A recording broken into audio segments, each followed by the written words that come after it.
मेरी शादी जिस दिन हुई उस दिन मुझे ऐसा लग रहा था जैसे मेरी किस्मत अचानक ही बदल गई हो।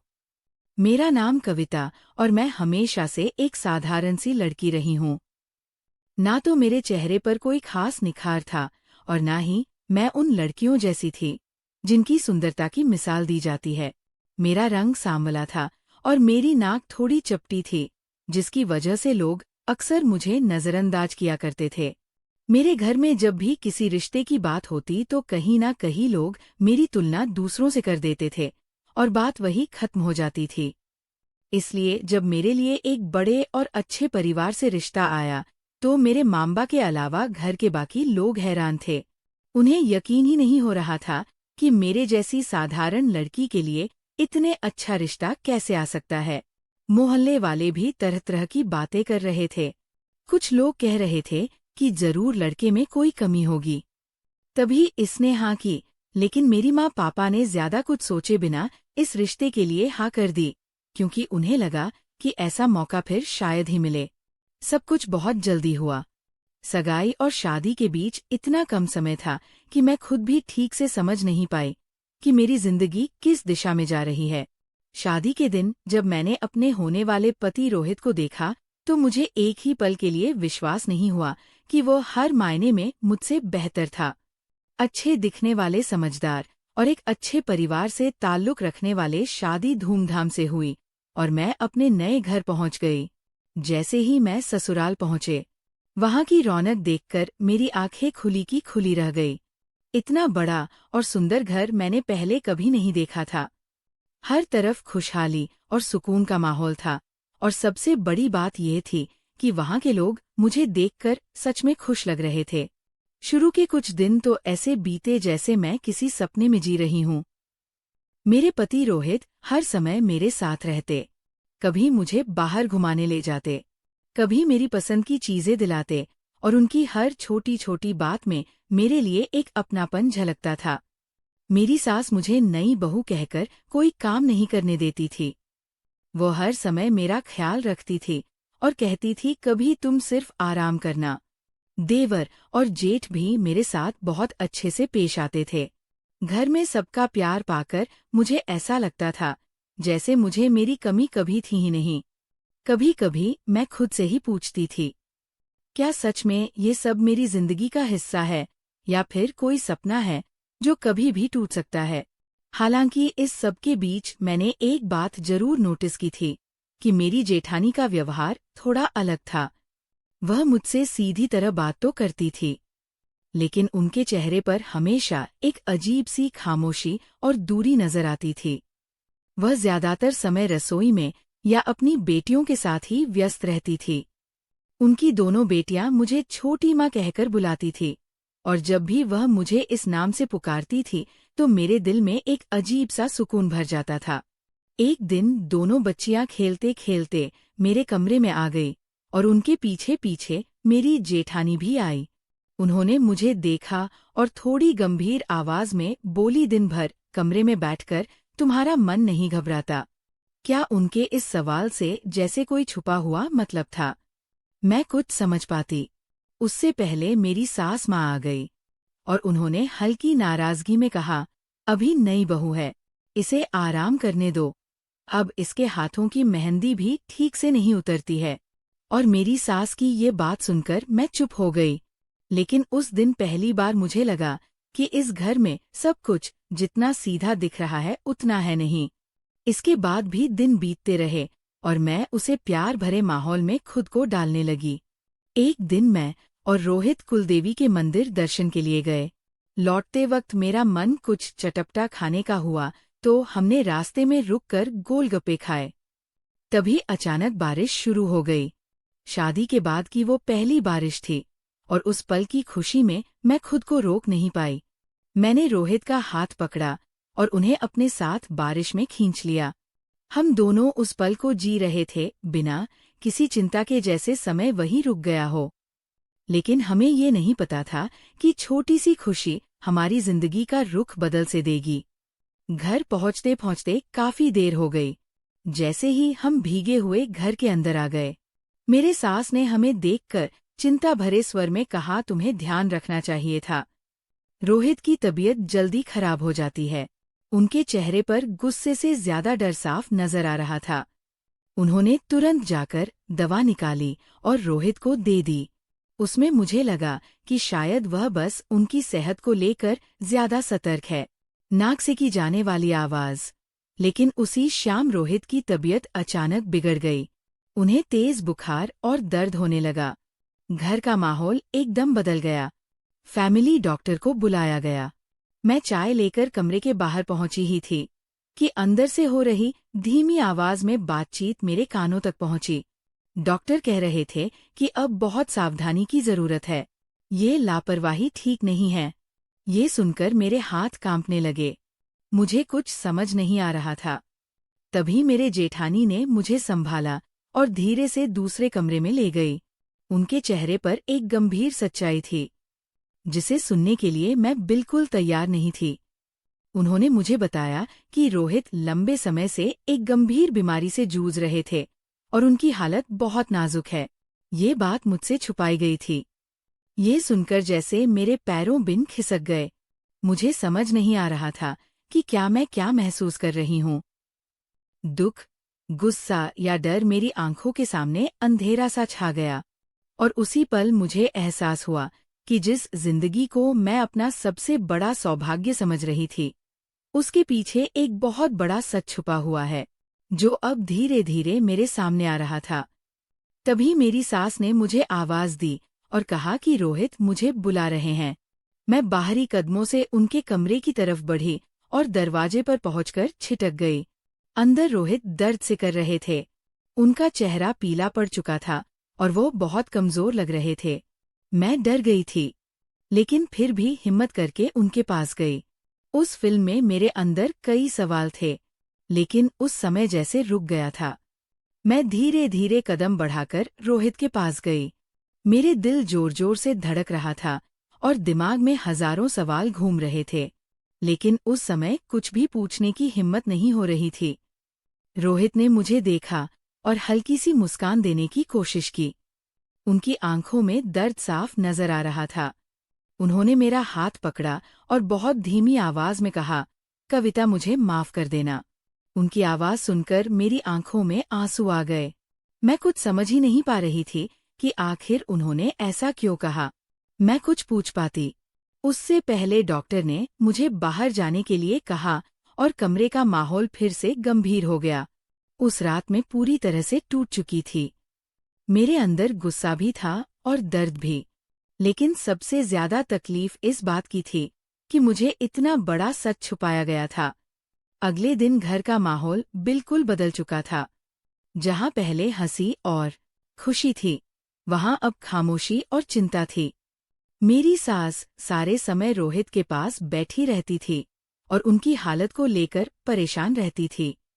देवर और जेठ भी चुपचाप से रहने लगे थे। मैं खुद को उस घर में अकेला महसूस करने लगी थी, जैसे मैं उस कहानी का हिस्सा ही नहीं हूँ जो वहां चल रही है। कुछ ही दिनों में रोहित की तबीयत और बिगड़ गई और एक दिन ऐसा आया जब उन्होंने हमेशा के लिए अपनी आंखें बंद कर ली। उस पल को शब्दों में बयान करना मेरे लिए आज भी मुश्किल है। मेरा दिल जैसे सुन हो गया था। मैं ना रो पा रही थी और ना ही कुछ बोल पा रही थी। सब कुछ इतनी जल्दी हो गया कि मुझे समझ ही नहीं आया कि मेरी जिंदगी किस मोड़ पर आकर रुक गई है। रोहित के जाने के बाद घर का व्यवहार भी बदल गया। पहले जो लोग मुझे प्यार और अपनापन दे रहे थे, अब उनकी नजरों में दूरी साफ नजर आने लगी थी। मेरी सास का व्यवहार सबसे ज्यादा बदल गया था। उनका दर्द मैं समझ सकती थी, लेकिन उस दर्द का सारा बोझ जैसे उन्होंने मेरे ऊपर डाल दिया था। वैक्सीन मुझे ताने देती और कहती कि अगर उस दिन तुमने ध्यान रखा होता तो शायद ये सब नहीं होता। मैं चुपचाप उनकी बातें सुनते रहती, क्योंकि मेरे पास कहने के लिए कुछ बचा ही नहीं था। कुछ दिनों बाद एक दिन उन्होंने मुझे बुलाया और शांत आवाज में कहा कि अब तुम्हारा यहाँ रहना ठीक नहीं है। उन्होंने मुझे सफेद साड़ी पहनाई और मेरे सारे गहने उतरवा दिए। उस समय मुझे ऐसा लगा जैसे मेरे पहचाने मुझसे छीन ली गई हो। फिर घर के ड्राइवर के साथ मुझे मेरे मायके भेज दिया गया। जब मैं अपने मायके पहुंची तो दरवाजे पर खड़ी मेरी माँ मुझे देखकर समझ गई कि कुछ बहुत बुरा हुआ है। उन्होंने बिना कुछ पूछे मुझे गले लगा लिया और मैं उनके कंधे पर सिर रखकर फूट फूट कर रोने लगी। कुछ दिन के बाद मेरी जिंदगी जैसे थम सी गई थी। मैं दिन भर चुपचाप एक कोने में बैठी रहती। किसी से बात करने का मन नहीं करता था। मेरे मन में बार बार वही सवाल आता कि अगर मुझे सच पहले ही बता दिया जाता तो शायद मैं इस रिश्ते के लिए तैयार ही नहीं होती। धीरे धीरे समय बीतता गया, लेकिन मेरे अंदर का खाली मन कम नहीं हुआ। तभी एक दिन मुझे पता चला कि मैं माँ बनने वाली हूँ। ये खबर सुनकर मेरे अंदर एक अजीब सा संघर्ष शुरू हो गया और एक तरफ ये एक नई शुरुआत थी और दूसरी तरफ मुझे हर बार उस धोखे की याद दिलाती जिससे मैं गुजर चुकी थी। मैं समझ नहीं पा रही थी कि मुझे खुश होना चाहिए या दुखी। मेरे पापा ने इस समय मुझे संभाला। उन्होंने कहा कि ये बच्चा तुम्हारी ताकत बनेगा, तुम्हारी कमजोरी नहीं। उनके शब्दों में एक विश्वास था जो धीरे धीरे मेरे अंदर उतरने लगा। मेरी हालत को देखते हुए उन्होंने हार नहीं मानी। उन्होंने मेरी अधूरी पढ़ाई को पूरा करवाने का फैसला किया और मेरा एडमिशन मेडिकल कॉलेज में करवा दिया। शुरू में मुझे कुछ भी करने का मन नहीं करता था, लेकिन पापा के भरोसे ने मुझे आगे बढ़ने की हिम्मत दी। वे हर दिन मुझे कॉलेज छोड़ने जाते और वापस लेने आते, जैसे ही मैं फिर से एक छोटी बच्ची बन गई हूँ। समय के साथ मेरी जिंदगी धीरे धीरे पटरी पर आने लगी, लेकिन मेरे दिल के अंदर का दर्द पूरी तरह खत्म नहीं हुआ था।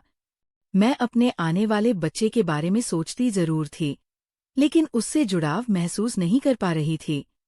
मेरे अंदर का खालीपन अभी भी मुझे रोक रहा था, लेकिन जिंदगी अब मुझे एक नए रास्ते पर ले जा रही थी।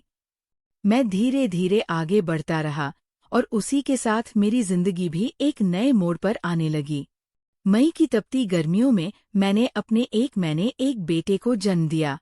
जब मैंने पहली बार उसे देखा तो वह भविष्यवान था, जिसे दुनिया की किसी भी हलचल से अनजान हो। लेकिन सच कहूं तो उस समय भी मेरे दिल में वैसी भी ममता नहीं जागी जैसी एक माँ के दिल में होनी चाहिए। मैं उसे गोद में तो लेती थी, उसकी देखभाल भी करती, लेकिन दिल से उससे जुड़ाव नहीं हो पा रहा था। उसे देखते ही मुझे बार बार अपने साथ हुआ धोखा याद आ जाता था और मैं खुद को रोक नहीं पाती थी। मैं जानती थी कि इसमें उस मासूम का कोई दोष नहीं है, फिर भी मेरे नाक से की जाने वाली आवाज मन में उलझने मुझसे उससे दूर कर देती थी। मेरे पापा ये सब समझ रहे थे, लेकिन उन्होंने कभी मुझ पर दबाव नहीं डाला। वह चुपचाप मेरे साथ खड़े रहे और मुझे संभालते रहे। धीरे धीरे से मैंने अपना असर दिखाना शुरू कर दिया। मेरे अंदर का दर्द थोड़ा हल्का होने लगा और मैं अपनी पढ़ाई पर ध्यान देने लगी। कॉलेज जाना, पढ़ाई करना और फिर घर आकर अपने बेटे की देखभाल करना, ये मेरी दिनचर्या बन गई थी। मेरा बेटा भी धीरे धीरे बड़ा हो रहा था। उसकी मासूम हरकतें कभी कभी मेरे चेहरे पर हल्की सी मुस्कान ला देती थी, लेकिन अभी भी मेरे और उसके बीच एक दूरी बनी हुई थी। उधर समय के साथ मेरे पापा की सेहत गिरने लगी थी। वह बाहर से मजबूत दिखते थे, लेकिन अंदर ही अंदर वो टूट रहे थे। एक दिन अचानक उन्हें दिल का दौरा पड़ा और उन्हें अस्पताल में भर्ती करना पड़ा। उस दिन जैसे मेरी आंखें पूरी तरह खुल गई। मैंने पहली बार महसूस किया कि जो इंसान हर पल मेरे साथ खड़ा रहा, आज उसे मेरी जरूरत है। मैं दिन रात अस्पताल में उनके पास रहने लगी, उनकी सेवा करते, नाक से की जाने वाली आवाज, उनकी दवाइयों का ध्यान रखती और हर पल उनके साथ रहती। उनकी हालत धीरे धीरे ठीक होने लगी और उनके चेहरे पर लौटती मुस्कान देखकर मुझे भी सुकून मिलने लगा। एक रात अस्पताल के कमरे में चांदनी खिड़की से अंदर आ रही थी और माहौल बिल्कुल शांत था। पापा ने मुझे अपने पास बुलाया और मेरे सिर पर रात फिरते हुए कहा, कविता, अब तुम्हें खुद को संभालना होगा, अपने लिए भी और अपने बेटे के लिए भी। उनकी आवाज में एक गहराई थी जिसने मेरे दिल को छू लिया। मेरी आंखों में आंसू आ गए और मैंने धीमी आवाज में कहा, पापा मैं बहुत कमजोर पड़ गई हूँ। तब उन्होंने मुझे रोका और कहा, नहीं बेटा, तुम कमजोर नहीं हो, तुम बस एक मुश्किल दौर से गुजर रही हो, इसमें तुम्हारी कोई गलती नहीं है। उन्होंने आगे कहा कि असली गलती उन लोगों की थी जिन्होंने तुम्हें सच छुपाया, लेकिन तुम उस गलती की सजा अपने बेटे को दे रही हो, जो बिल्कुल गलत है। उनकी ये बात मेरे दिल में उतर गई। उन्होंने मुझे समझाया कि एक माँ के लिए उसकी संतान सबसे बड़ी ताकत होती है और वही तुम्हें आगे बढ़ने की वजह देगी। उस रात मैंने पहली बार अपने बेटे के बारे में अलग नजरिए से सोचा। मुझे महसूस हुआ कि मैं अपने दर्द में इतनी उलझ गई कि उस मासूम के प्यार को महसूस ही नहीं कर पाई। अगले दिन जब मैं घर लौटी तो मैंने अपने बेटे को गोद में लिया और पहली बार उसे दिल से अपने सीने से लगाया। उस पल जैसे मेरे अंदर कुछ बदल गया था। उसकी छोटी सी मुस्कान ने मेरे दिल की सारी दीवारें तोड़ दी। अब मैं सच में एक माँ की तरह उसे महसूस करने लगी थी। समय के साथ मेरी पढ़ाई भी पूरी हो गई और मुझे शहर के एक अच्छे अस्पताल में नौकरी मिल गई। अब मेरी जिंदगी पहले से काफी अलग थी। मैं अपने पैरों पर खड़ी थी और अपने बेटे के साथ एक नई शुरुआत कर चुकी थी। कभी कभी मुझे अपने पुराने दिनों की याद जरूर आती थी, लेकिन अब मैं उनमें जी नहीं थी। मैंने सीख लिया था कि अतीत को पीछे छोड़कर ही आगे बढ़ा जा सकता है। मेरे बेटे के मेरी सबसे बड़ी ताकत बन चुकी थी और मैं हर दिन उसके लिए और अपने लिए एक बेहतर जिंदगी बनाने की कोशिश कर रही थी। लेकिन मुझे नहीं पता था कि अतीत एक बार फिर मेरे सामने आने वाला है। समय अपनी रफ्तार से चलता रहा और मेरी जिंदगी वो पहले से काफी संभल चुकी थी। मैं अपने काम में व्यस्त रहती और अपने बेटे के साथ हर पल को संजोती थी। अब वह मेरी दुनिया बन चुका था। एक दिन जब अस्पताल पहुंचे तो आईसीयू वार्ड के सामने से गुजर रही थी। तभी अचानक मेरी नजर सामने खड़े दो लोगों पर पड़ी। मैं एक पल के लिए ठिठक गई। वह मेरे देवर और जेठ थे। उन्होंने मुझे देखा और तुरंत मेरी तरफ बढ़े। उनके चेहरे पर घबराहट और मैं दोनों साफ नजर आ रही थी। उन्होंने मुझे बताया कि मेरी सास बहुत बीमार है और इसी अस्पताल में भर्ती है। उन्होंने ये भी कहा कि उन्हें अब अपने किए पर पछतावा है और वह अपने पोते को एक बार देखना चाहती है। ये सुनकर मेरे अंदर कई भावनाएं एक साथ उमड़ने लगी। मुझे वो दिन याद आ गया जब मुझे बिना किसी सहारे के घर भेज दिया गया था। मैं चुपचाप उनकी बातें सुनती रही। फिर उन्होंने मुझसे कहा कि मैं अपने बेटे को एक बार उनके पास ले आऊं और चाहूं तो वापस उनके साथ रहने भी आ सकती हूं। उनकी आवाज सुनकर मैं अंदर से हिल गई थी, लेकिन बाहर से शांत रही। बिना कुछ जवाब दिए मैं वहां से अपनी ड्यूटी रूम में चली गई। मेरे मन में उस समय बहुत बड़ा तूफान चल रहा था। एक तरफ बीता हुआ दर्द था और दूसरी तरफ एक इंसान की आखिरी इच्छा। मैं खुद से सवाल कर रही थी, क्या मुझे सब कुछ भूलकर आगे बढ़ जाना चाहिए या फिर अपने आत्मसम्मान को सबसे ऊपर रखना चाहिए? कुछ देर सोचने के बाद मैंने अपने मन में एक फैसला कर लिया। उसी दिन मैंने कुछ दिनों की छुट्टी ले ली और अपने बेटे को लेकर दूसरे शहर चली गई, जहां मैंने पहले से सोचा हुआ था कि उसका दाखिला कराऊंगी। एक अच्छे स्कूल में करवा दूंगी।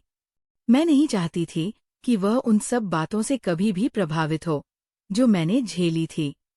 कुछ दिनों बाद जब मैं वापस लौटी तो अगले ही दिन अस्पताल में मेरी मुलाकात फिर से मेरे देवर से हो गई। उन्होंने मुझे बताया कि मेरी सास की हालत और बिगड़ गई है और वह बार बार मुझे और मेरे बेटे को याद कर रहे हैं। इस बार भी मैंने कुछ नहीं कहा और अपनी ड्यूटी के बारे में जानकारी लेने चली गई। सहयोग से उस दिन मेरी ड्यूटी उसी कमरे में लग गई जहां मेरी सास भर्ती थी। जब मैं कमरे में गई तो उन्होंने मुझे देखा। उनकी आंखों में पहले जैसा कठोरपन नहीं था, बल्कि एक अजीब सी कमजोरी और पछतावा नजर आ रहा था।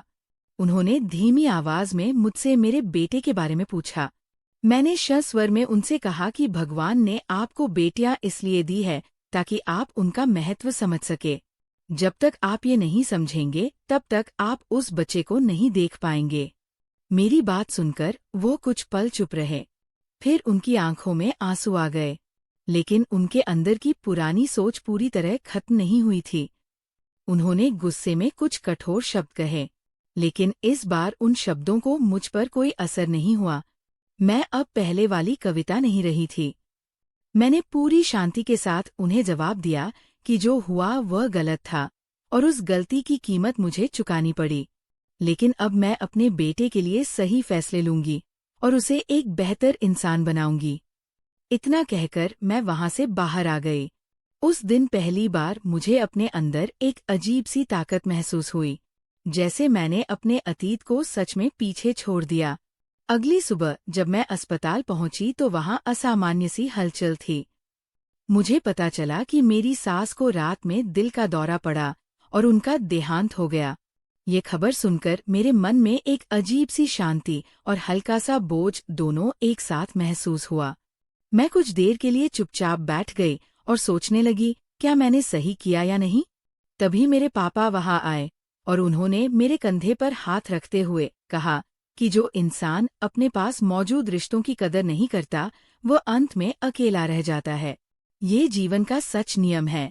उनकी बात सुनकर मुझे लगा कि शायद यही सच्चाई है। उस दिन मैंने समझ लिया कि जिंदगी में सबसे जरूरी चीज आत्मसम्मान और सच्चाई है।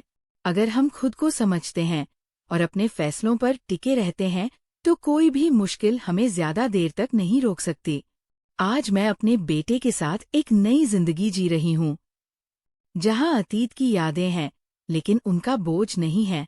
मैंने अपने अनुभव से ये सीखा है कि किसी भी रिश्ते की नींव सच्चाई और विश्वास पर ही टिकती है, और जहाँ ये दोनों नहीं होते वहाँ रिश्ता ज्यादा समय तक नहीं चल सकता।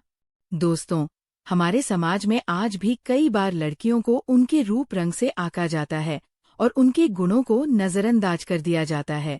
लेकिन सच ये है कि एक इंसान की पहचान उसके विचार और उसके कर्म से होती है। इसलिए हमें अपनी सोच बदलनी होगी और हर व्यक्ति को उसके असली मूल्य के आधार पर समझना होगा। यही इस कहानी का संदेश है। दोस्तों, आपको ये कहानी कैसी लगी? हमें कमेंट करके जरूर बताएं, और आप चैनल पर नए हैं तो प्लीज चैनल को सब्सक्राइब जरूर कर लें।